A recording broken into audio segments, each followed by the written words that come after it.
नमस्कार, मैं स्वामी ओम प्रकाश और आज हम बात करेंगे भारत के सर्वश्रेष्ठ नागरिक सम्मान के बारे में।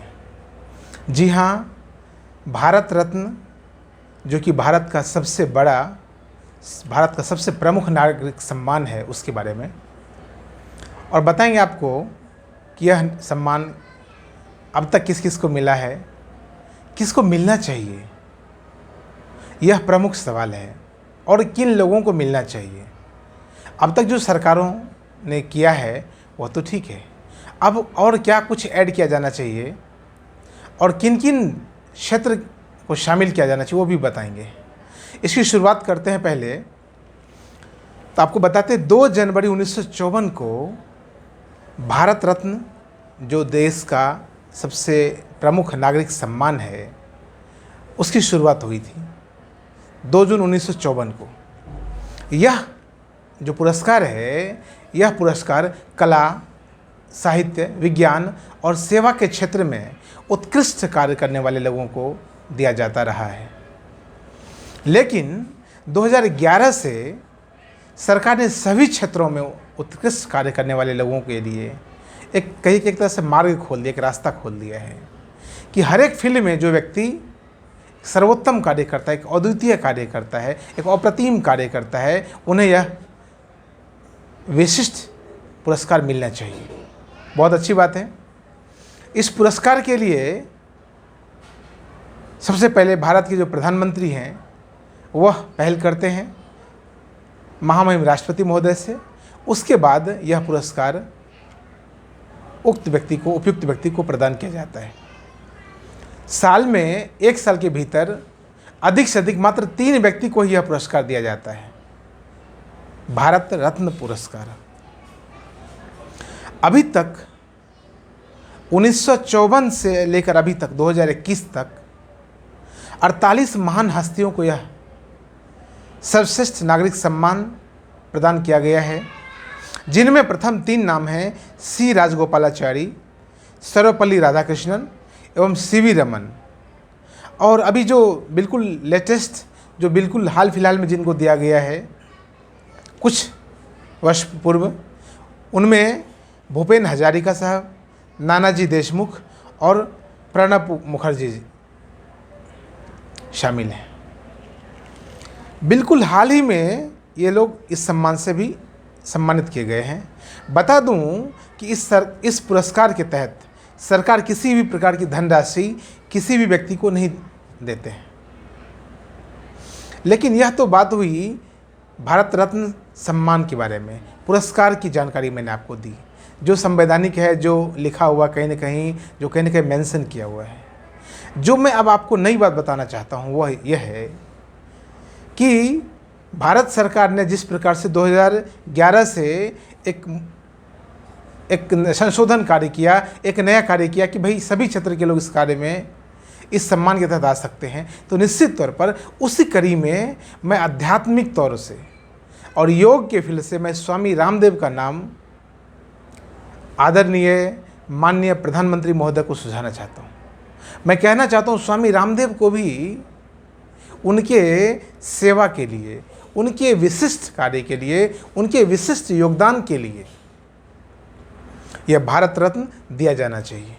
वो इसीलिए कि जितने लंबे समय से उन्होंने स्वयं के जीवन को जिया है, उन्होंने भारतीय संस्कृति, भारतीय अध्यात्म को उभारने का कार्य किया है, वो किसी और ने नहीं किया है। आज कोई ऐसा व्यक्ति नहीं है जो इस बात से यह बात को मानने को स्वीकार नहीं हो पाएगा कि योग को आधुनिक पटल पर, आज की जो वर्तमान धरातल जो है, उस धरातल पर लाने का कार्य स्वामी रामदेव ने किया है। निश्चित तौर पर महर्षि पतंजलि के योग की अगर बात करें, अष्टांग योग की बात करें, तो वह भी लगभग 2 से 2500 वर्ष पुराना है। भगवान शिव से जब हमें यह सूत्र मिला और उनकी बात करें तो लगभग 10,000 वर्ष पूर्व की बात है। लेकिन यह भी सोचना होगा, कहीं ना कहीं हमें यह भी जानना होगा, इस पर भी विचार करना होगा कि पिछले 20-30 वर्षों में योगा को लेकर जो मुहिम चला गया है स्वामी रामदेव के माध्यम से, देश और दुनिया में जो योगा पर जो कार्य किया गया है स्वामी रामदेव के माध्यम से, उस स्तर पर पूर्व में कभी भी कार्य नहीं हुआ है। हरिद्वार और ऋषिकेश तो योगियों की ही धरती है। हरिद्वार और ऋषिकेश का ये पूरा का पूरा हिमालय तो योगियों की ही का जमावड़ा है वह।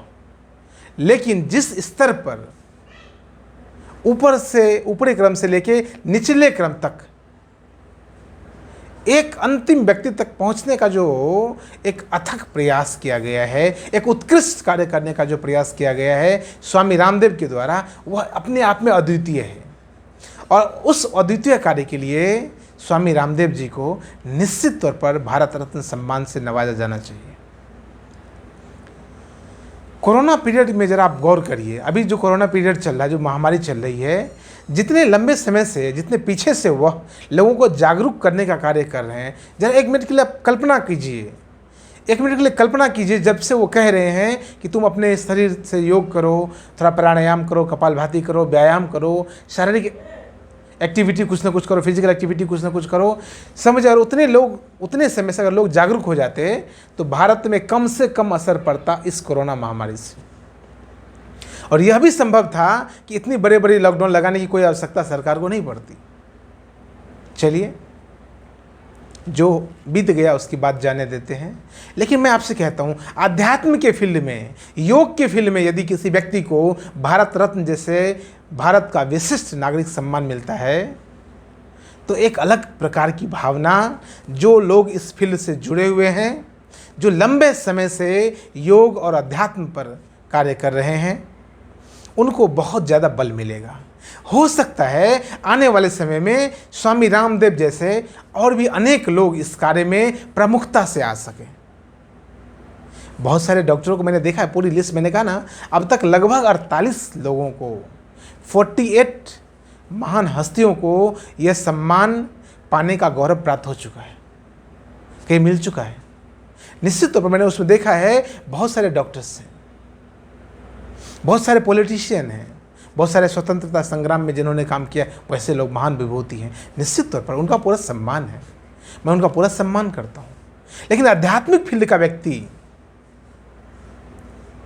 योग के फील्ड का व्यक्ति, जीवन से संबंधित फील्ड का व्यक्ति अगर आता है तो समाज को एक नई ऊंचाई दी जा सकती है। आज भारत को योग के दृष्टिकोण से एक नई ऊंचाई मिला है दुनिया में। इस बात से तो आप मुंह नहीं मोड़ सकते ना। और इसका पूरा का पूरा श्रेय स्वामी रामदेव को जाता है। निश्चित, मैंने कहा ना, अनेक लोग भारत की धरती पर पैदा हुए हैं। और ऐसा ही नहीं कि वो भारत में ही रहे हैं। महर्षि महेश योगी, परम गुरु ओशो, और इस कड़ी में अनेक नाम हैं। किसी का नाम लेना ठीक भी नहीं है, किसी का नाम लेना मतलब एक लंबी कड़ी है, एक लंबी सूची है। जिन लोगों ने भारत में योग और अध्यात्म पर काम किया, जय कृष्णमूर्ति, अनेक, मतलब क्या बताऊं, अनेक तरह के नाम हैं, अनेक लोग हैं जिन्होंने भारत की धरती पर, स्वामी विवेकानंद स्वयं, भारत की धरती पर जिन लोगों ने ज्ञान और ध्यान प्राप्त किया और उसके बाद विदेशों में भी उसका प्रचार किया। लेकिन आज जो स्वामी रामदेव ने जो काम किया है वो अपने आप में अद्भुत है। और इस कार्य के लिए उनको भारत की जो सबसे बड़ा नागरिक सम्मान है, भारत रत्न, वो दिया जाना चाहिए।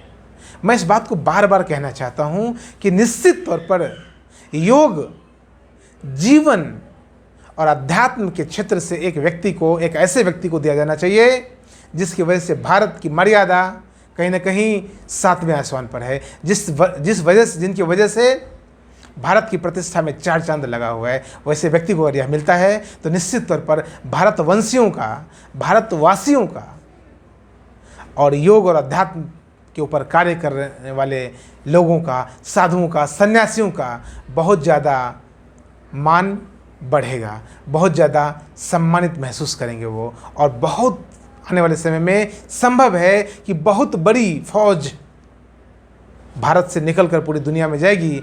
हो सकता है तब भारत को विश्व गुरु बनाने में और ज़्यादा बल मिल सके, तब और समय कम लगे। यह बिल्कुल संभव है, तब भारत को विश्व गुरु बनाने में कम से कम समय लग सकता है। तो मैं माननीय प्रधानमंत्री जी को इस वीडियो के माध्यम से मैसेज देना चाहता हूं कि स्वामी रामदेव पर विचार किया जाए और निश्चित तौर पर उनको भारत का सर्वश्रेष्ठ नागरिक सम्मान जो कि भारत रत्न है उन्हें प्रदान किया जाए। इस वीडियो में इतना ही। बहुत बहुत धन्यवाद। नमस्कार।